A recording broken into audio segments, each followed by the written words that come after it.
Most likely, you mainly use VR as a source of entertainment. But have you ever considered how this technology could help you improve your mental health?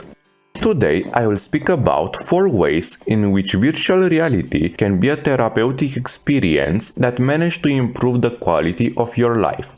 Some of these points will help you even if you don't feel like needing a mental boost and might convince you to buy a VR headset despite not being much of a gamer.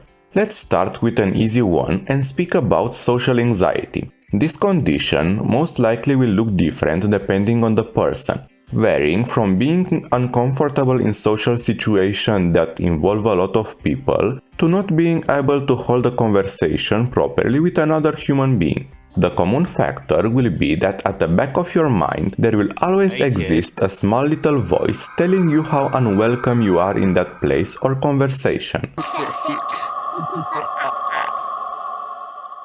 For the ones with a mild condition, simply using their willpower might be enough to suppress this annoying feeling temporarily, but for the ones with a more severe case, substantial help might be needed. In the past, the one who offered that help was either a friend, a family member, or a specialized professional. Now, a new solution that might even work better for some people is to try and use a VR headset to socialize with others. I'm sure you have heard stories about people saying how playing VR chat has helped them with the feeling of social anxiety, and there is a good reason for that. When you are in VR, despite the logical part of your brain knowing that this is not a real experience, your subconscious and feelings react pretty much the same as in a real situation. So, having the ability to interact with others while still knowing that you are alone in the safety of your room might be a big help for people who find it hard to be comfortable with others in a social environment. If you reach your limit, it's very easy to take down your headset and disengage from the social experience you are part of at that moment without any real-life consequences. This degree of freedom is the real reason some people might find it easier to confront and overcome social anxiety using VR. Another problem that can be alleviated by using a VR headset is depression. I'm aware that there are different types of depression and some of them have origins that cannot be possibly affected by this kind of technology. But in this video, I will speak about the kind of depression caused by stressful events, loneliness, or an inability to do certain things because of physical limitations. For example, let's say you are depressed because of a series of stressful events that happened in your life recently. From what I know, the best way to release stress for humans is either to scream at the top of your lungs until your vocal cords are on the brink of snapping, or to hit/destroy everything you see in front of you with all the energy you possess at that moment. Luckily, you can do both of these things in VR as long as your neighbors are more deaf than armadillos or you live in a soundproof studio. There are games in which you can destroy a lot of things, or if you prefer, beat some defenseless NPCs until even the creator will not be able to recognize them.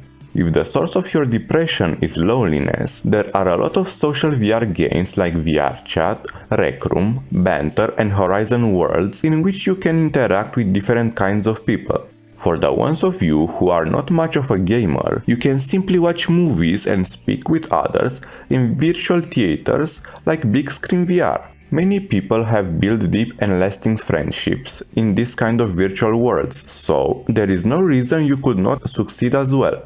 Lastly, if a physical disability is making you depressed, there is a good chance you can find a VR experience that will let you see how it is to be in a similar place or do a similar activity like the one you are longing for. For example, you can experience being in space on the top of a mountain deep in the sea and many more. If you want to be a rock climber but lack the physical ability to make it a reality, there are VR games that can simulate that kind of experience for you.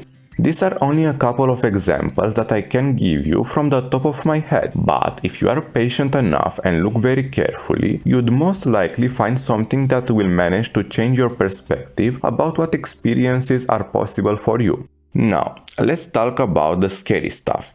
There are a good amount of people who are afraid of irrational things like spiders and clowns. Some people are afraid of heights, closed spaces, and some more or less harmless animals. In such cases, the most recommended treatment is often exposure therapy.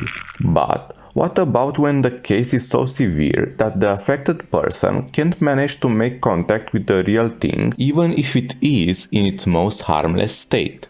Here is where VR can come for the save. Do you still remember what I said earlier about the conscious and subconscious of the human mind? Well, exactly because of that phenomenon, for most people it will be much easier to first expose themselves to a virtual representation of the thing that scares them in order to gradually build the confidence needed to face it in real life. An example I could find is about a woman who is trying to overcome her fear of heights using a VR headset with the help of a specialist in the field. As you can see, she's asked to grab a couple of fruits that are in front of her while she's on an elevated platform. She herself admitted that she most likely will not attempt such a thing in real life, at least at that moment. Another example could be for people who are afraid of spiders to try and play the VR game Kill It With Fire, in which they will need to find spiders and kill them with the tools they are provided. And for the most severe case on this list, at least in my opinion, we will speak about the people with PTSD. For the ones who don't know, this abbreviation refers to a condition named post-traumatic stress disorder, commonly found in ones that experience war, natural disasters, traumatic events, and other painful experiences like this. I will admit that I don't know to which extent this kind of people can be helped using a VR headset. From what I managed to find, it seems that there have been successful cases of people being treated by exposure to virtual reality experiences that gradually allowed them to accept their past encounters and overcome the shadow that followed them permanently since then. In the end, I want to mention that the use of VR for therapy is not something new. There have been people who saw the potential of using this kind of technology for mental health conditions for more than 7 years. The only difference is that now we have better and cheaper VR headsets and a lot more games and apps that can be used for this purpose.